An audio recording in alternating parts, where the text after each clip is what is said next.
do I have to live? Do I have all the right things in place? I finally meet with the doctor at the cancer center, and after her reviewing my records and seeing that the tumor that I had, which was at 2 centimeters, had grown triple at that point, the first thing she said to me was, "It's a miracle that you're still alive." And you're just like, all this is already enough, and now you're telling me that it's a miracle that I'm still alive? Again, trying to stay composed. I have my wife sitting beside me, and I'm having to make sure I stay strong so I can feel comfortable with her feeling strong. But again, you're being told that you shouldn't even be here, which is a miracle, which is great to know that I'm still here, but where does this now bring me? Where does this now go? And again, to think back at my children and what to tell them so they would understand at such a young age, a 9-year-old, a 6-year-old, that daddy shouldn't be here, and that at this point it's a blessing that I am. It was quite heartbreaking, but again, to stay positive, it's still a blessing to say that I'm here. But again, tough to think about, tough to deal with. So now treatment gets ready to go, and we got all the information that we need. Really trying to tell my family that everything's gonna be good, all's gonna be great, which you have to do. You have to stay in a positive mindset, so at least your mind can help keep your body in the right place to bring healing forth. But while I'm here telling them everything's gonna be okay, I was very hesitant. I was really put in a place where I didn't want to create false hope. I didn't want to lie or come across in a way where I'm making them believe something was impossible to happen. So I just left the hospital. I'm taking a mental, emotional heartbreak. We found out that Joe has about a 3.5-inch tumor on his right side. That's basically doubled since the last time from the initial scan that he had. While the good news is that, considering his diagnosis and condition based off CAT scans and MRIs and blood work, while it looks pretty rough, the doctor is really surprised and excited, I would say, considering his physical condition and how he's feeling, being able to walk and be up and active and so forth.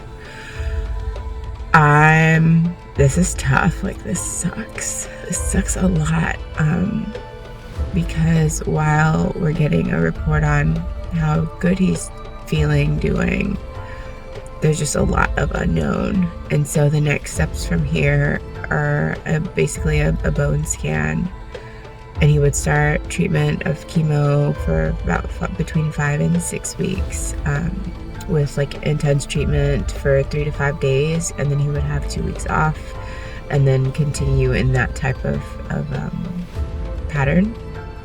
So I think the things that I'm feeling really right now are, I'm angry that why did this have to happen to us, to him? Why is this happening to him? I'm sad because I'm afraid of the potential loss of my husband and what this could look like down the road. I want him to be happy and healthy and strong, and I want to be strong for him in this time. But it's hard. It's hard.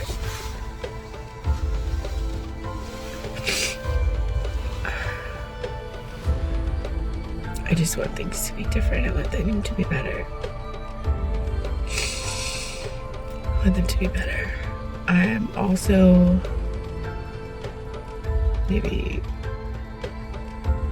I'm questioning my thoughts on, even taking a natural approach to this in the first place. While I do feel like it might have offered some benefits to sustaining him energetically and physically while he's, navigated internal side effects from the condition. It's like, you can't go back and change your decisions. So trusting what you did and going from there. But that's where I'm at. So just going to try and take it day by day, manage my emotions, and just be there for Joe. While I'm telling them that everything is okay, deep down inside, I was not truly feeling that way. I was afraid. I really felt like this end was coming and it was going to come fast. Lymphoma has two types of cancers. One's a fast growing and one's a slow growing. But the one that's slow growing is the real dangerous one, which I didn't have. I had the one that was fast growing, but the one that was fast growing can grow really fast and you can exit out the scene overnight, not knowing when. But the key to that one, which to God's blessing and thank you, was one that's curable. I was diagnosed with one of the most deadliest cancers to have, but one of the only cancers that are curable. And that is the driving force to staying positive in that experience, that hey, if we do this and we do this now, I can be healed. I mentioned before that I was trying to go the holistic direction and eating all the right foods and cutting out sugar. I learned that cancer feeds off of sugar. So we did both. We didn't go with the direction of doing one and not the other. We went ahead and combined it. There was a doctor that I spoke to. One of our close family friends, our neighbor, had one of their close family friends reach out to me, who he is a cancer professional. And I made a promise to him because he essentially was getting on my case saying, hey, you have something that can be cured. So here now, it's time to start treatment. I just did the bone marrow. She said it was going to be like a bee sting. It wasn't even like a bee sting because I've been stung by a bee, so I know what that's like. And that wasn't bad at all. She froze it.